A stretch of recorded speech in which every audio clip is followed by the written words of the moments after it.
Howdy, welcome to my runcast. I was late to training today. Kevin and I had to do a little bit of errands, and so I was in this very uncomfortable position of being on pads while everyone else was kind of done with their training, and so they were outside the ring doing like push-ups and stuff, and so they were all just facing the ring anyway, but they like take a break between each one of their sets, and they were all just watching me on the pads while they were between their sets. And I don't love being stared at. I don't really love being like on display. I'm used to it by now. When you fight, you are definitely center stage. But there's this thing where like some people, this really kind of like turns their battery on. If people start watching me in Karahat, he will just destroy me. Whereas he's kind of like, give and take otherwise. There are times when I get a little bit like motivated by it, and I'll kind of like jump up and turn it on and get a little bit more like dominant. Like I'll try to actually, be performative or something like that. This one was basically Tapia doing all the performing. He was throwing me around and tripping me on the ground a lot, and it was funny, but it was getting really, really hard near the end there. And then I'm at a really unfortunate part in my cycle where my uterus basically feels like it's gonna implode or kill me or just I don't know. People who don't menstruate, it's kind of hard to explain the many, many different sensations that come. It's kind of like feeling very sick. It's a little bit feeling like your insides are going to explode and you kind of have no way of relieving it. Like if you have gas or something, there's a way of relieving that by releasing it, or by like certain postures or positions where you can kind of relieve that pain. There are no postures and positions that you can do while hitting pads that relieve the kind of pain that I was in, and it was getting really, really rough. And one of the things that can kind of help, I don't know if people know this or not, one of the things that can kind of help is stomach vacuums, the like ab vacuums. So that's where you exhale all of your air and then you do a false inhale. So you're not actually pulling air in, you just kind of like suck your muscles in. And you'll see it in like workout videos or something of people, and they end up looking like, I don't know, they look like, what's his name from The Machinist? But it's a good way to like pull your inner core muscles in. And the reason this helps when your uterus hurts a lot is it pulls your other organs off of it. So like the pressure of your organs on top of your uterus, you can pull those off and help. But you can't do that while you're hitting pads. You can't do that while you're walking or moving or doing anything. And it was really, really rough. And it was not one of the things that I felt like I could just be like, hold on a second, I feel like I'm gonna vomit and explode at the same time. Instead, I just kind of really, really struggled through it, especially in that last round. But I'm proud of myself I didn't call it. I was very close to being like, I don't want to do this last round because it's just too horrible. So I got through that, which was nice. At the end of it though, so I finished with that. I go to the bathroom, I kind of like walk around a little bit, I start to shadow box and try to move around a little bit. The exertion was actually what was creating all the problems, because when I calmed back down and was moving around more lightly, hold on.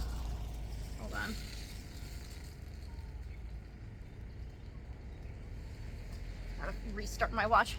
When I started like moving around more lightly, the insane feelings did not come back, so that was good. As I'm running, I have a little bit of it. I have to kind of like pull myself down a little bit, but not that bad. Honestly, it was just the like exertion intensity, I think, of the pad work that was like really making it strong. I had this a couple months ago. It was really rough as well. But so afterwards, I'm going around a little bit lighter. I'm shadowboxing behind the ring. I'm talking to Tapia a little bit. And I see a kitten, like the tiniest, ittiest, bittiest little kittens. And they're so little that they're basically like rats. Like they're just so little gray, so sweet. And so I freak out and I tell Tapia, there's a kitten back here. And he's like, catch him, because they keep coming in and pooping on my carpet. And I look down and I see that this whole area in the like weight area that used to be carpet is now covered in mats. And he's like, I had to rip up all my carpet. because the cats kept pooping on it. And he's like, the mom is back there. She's got 5 babies. I've captured 2 of them already. And he's like keeping them. He's like collecting them and keeping them so that he can take care of them until they're big enough that he can take them somewhere where they can be rescued, adopted out, neutered, all of these things. So it's going to be a little while because they're so little. They are old enough that they're weaned. So I creep after this little kitten. I don't have experience catching kittens. I don't know any of this stuff.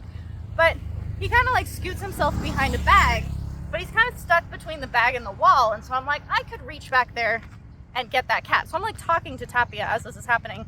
And I reach back there and I feel his little bony back. He's so tiny, he's very skinny. And so I just kind of like pinch his skin and lift him the way that like a mama cat would lift up a cat by its skin or whatever. And I have him in my hand. And I don't know anything about catching feral kittens. So I hold his front part the way you would hold a cat that loves you. And he just fucking chomped me multiple times so hard. I did not know that an animal that tiny has that much jaw power, and his teeth were very, very sharp. And Tapia's like, Sylvie, you can't hold a cat like that. Like, you can't catch a kitten like that. You have to hold him from the back. So I'm just being bit by this cat, but I don't want to drop him because 1, he's very little, and 2, I've gone through all of this to capture him, so I don't want to release him and have him run away. So I managed to hand him over to Tapia, who holds him correctly. He like pulls him from the back so that he can't be bit. And he's telling me that he got bit yesterday by one of the other ones that he captured. And as he's going to bring this cat to the other ones so that he can keep collecting them, the mama cat comes like superhero over the top of the wall and starts hissing and spitting at us, like eyes all ablaze. And I'm like, mama cat, it's okay. Like, your kitten's gonna be taken care of. This is just very scary right now. She calmed down. She went back over the wall, and then Tapia opened this door to the side of the gym to show me the other remaining 2 kittens. They're so cute. There's an orange one and I think a black one. They're so adorable. He is very, very sweet. He captures and neuters all the cats that are around his house. He has an uncle or a brother or something who lives behind him who doesn't take care of his cats at all. That's probably where this cat came from. So he was trying to catch the mama cat to get her neutered months ago, and she just will not go in his cage, and he kept trapping his own cat by accident over and over again. So he stopped trying. Now there's another litter of kittens, so hopefully he'll be able to catch her maybe at the same time that he's catching these other 2 kittens. But so I am in not pain anymore, but like I have some like numbness in my fingers from the biting. I washed it really good. I put alcohol on it. I'm aware of the like problems with cat bites and how much bacteria there is in there. So unfortunately, maybe taking some antibiotics as well. But that was my experience catching that damn cat. I feel like I was going to be talking about something else, and that was my intro. Oh, so on my run, I'm listening to this interview of this composer. I think his name is John Williams. He's done everything. Like, he did Jaws, he did E.T., he did Jurassic Park. Like, he's worked with Spielberg a million times. He knows every theme that you can think of, like Indiana Jones, that you can hum to yourself. This is all him. He was talking about the last 10 minutes of E.T. and scoring that. And he's like, there are all of these independent moments within the last 10 minutes, probably one every minute of the last 10 minutes, that you need to like link the music to. So the kids start pedaling away from the cops on their bikes. They take off into the air. There has to be a moment of the music changing as the bicycle, like the pedal hits and the bicycle lifts off the ground. Then they're going over the moon. Then there's going to be this whole thing with the spaceship taking off, and it like takes a left, and there's this horn blare and all this stuff. So like 10 minutes of musical score, and within that 10 minutes, every minute has some significant moment that you have to be like strong, like making this as a composer and as the director, you have to be doing all these things. This is what was really interesting. So he wrote the music and made a mark of all the parts that he needed to like cue up. So like the pedal pushing, the bicycle lifting off, the going over the moon, flying away, all of these things. And he writes the music, and it's fantastic. And Spielberg, to his credit, He said, take all of those marks of where those need to be, give them to me, you play the music as the conductor, you play the music with the right phrasing and the breaths and everything that you need to make it emotional, to make it wonderful in the way that you wrote it, and I will re-edit the last 10 minutes to fit with your composition, rather than him having to like make sure the orchestra goes as the foot pedal's coming down. This, one, goes to show what their relationship is like. Clearly, he and Spielberg go way back, that he even had that kind of opportunity. But two, this is important because the score of a movie, like, it's the emotion of the movie.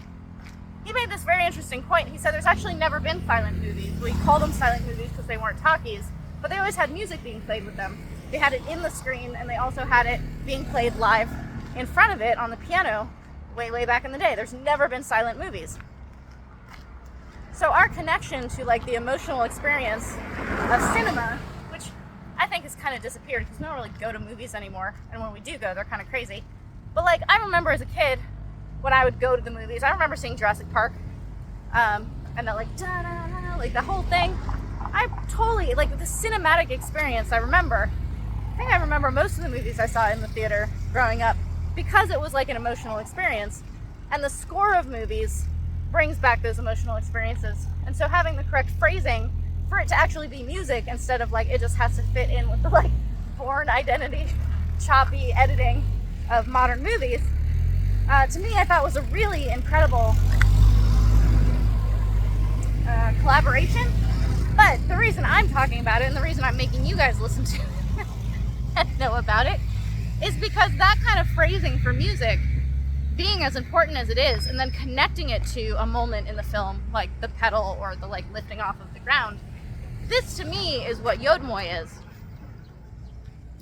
So like, there is very good music, and there is very great scoring, like Itzhak Perlman for Schindler's List. That is amazing, amazing, gut-wrenching music. Don't bite me. Don't bite me. But he's probably playing like a long tube screen kind of thing. And there's this thing where like the connection between the movement and the sound and the phrasing of music is what creates that emotion. That's where that emotion comes from, is from that phrasing.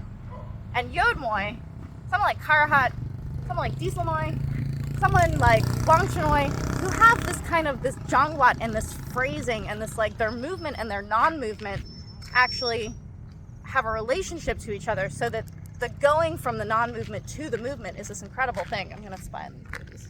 Look at them. God, so cute. Are you following me? You wanna come? So cute. So that's why I was freaking out about this thing, about this fact of scoring a movie and re-editing the movie to fit the phrasing of the music, because you want it to be emotive, and the emotion comes from the phrasing of the music, not from trying to hit it at that same moment as the movie. The movie hits the music.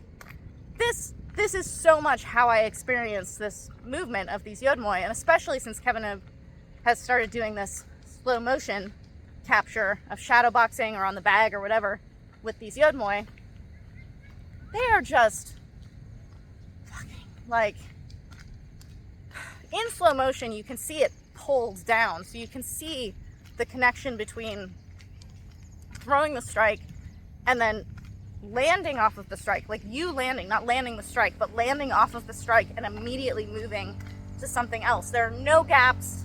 There's no like a kid playing Twinkle Twinkle Little Star where like you're just squeaking the notes out. It's like you make Twinkle Twinkle Little Star emotional, because even in their basics, they're expressing something, like they're saying something, and they're feeling something, like they are feeling something that they're doing.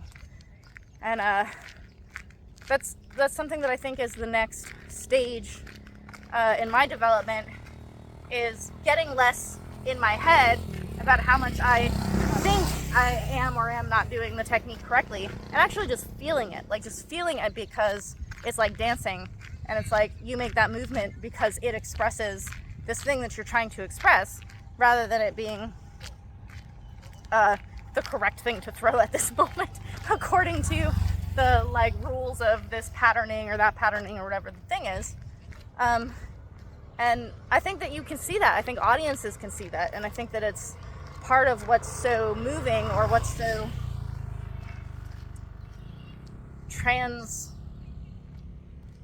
what is the word? Transportive? Transcendental? I don't know. There's something about watching these Yodmuay, or about watching an incredible fighter, your favorite actor, your favorite music, or whatever the thing is like when you actually get to witness someone who's feeling it themselves. That's incredible, as opposed to someone who's doing something. And I don't think that's something that you really learn as a lesson. I think that's something you learn through just the experience of it. I think there's a point too where like the training of Muay Thai, even now, I talked a little while ago in a run cast about how training now is not anything like it was in the golden age. It's way softer now, but it's still really hard. Like, the training now is still really hard. It's very exhausting. It's very repetitive. It's every day, twice a day. Some gyms 7 days a week. Like, it's hard on the body, and it's hard on the mind, because like you're doing the same things over and over again. And if you have someone in your gym who's better than you, who you have to clinch with all the time, you're just losing to that person every single day, and it's like really hard. But it's this thing where like you can in your head create a way to make that manageable.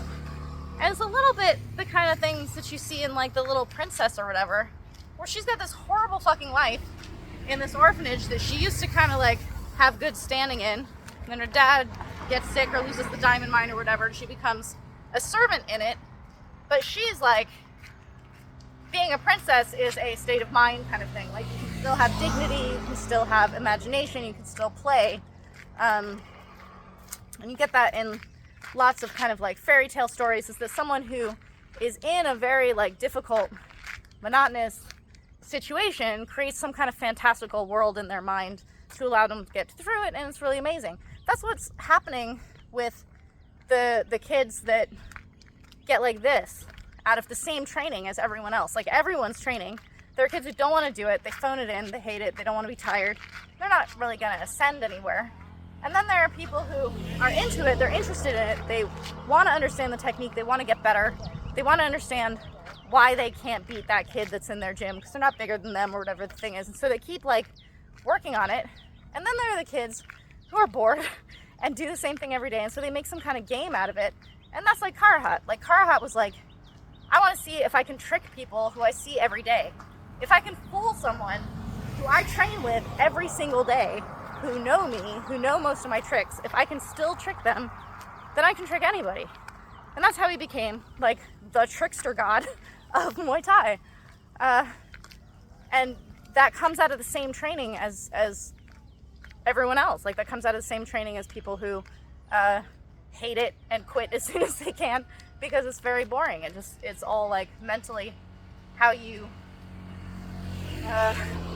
alter it for yourself, or how you perceive it for yourself. And so that, I think, for me is the next frontier of kind of like, I'm moving the way that I want to because it feels good to move that way, which is actually why I came to Muay Thai in the first place, which is crazy. Is that when I saw Ong Bak and I saw Tony Jaa, I was just like, Jesus, that looks like dance. Like, that's so beautiful. I want my body to do that. And it's not even like, it's not ring Muay Thai, it's Baran. And I'm not like, Muay Thai is not what I wanted Baran. Baran doesn't actually speak to me, even though that's much more what Tony Jaa was doing. But I think the reason it spoke to me the way that it did is because Tony Jaa, as a performer, not even as an actor, but as a performer, as a martial artist, as a stuntman, whatever, he feels those movements in a way that was expressive, where he's like, oh, I want to express this thing, this like dominance of a single motion. And it hit, and I'm like, fucking that, like, that's amazing. So I guess it's getting back to a little bit the origin of that. Yeah. All right, that's what I'm talking about. I'm gonna get back to running, because running's important. And yeah, I'll talk to you guys later.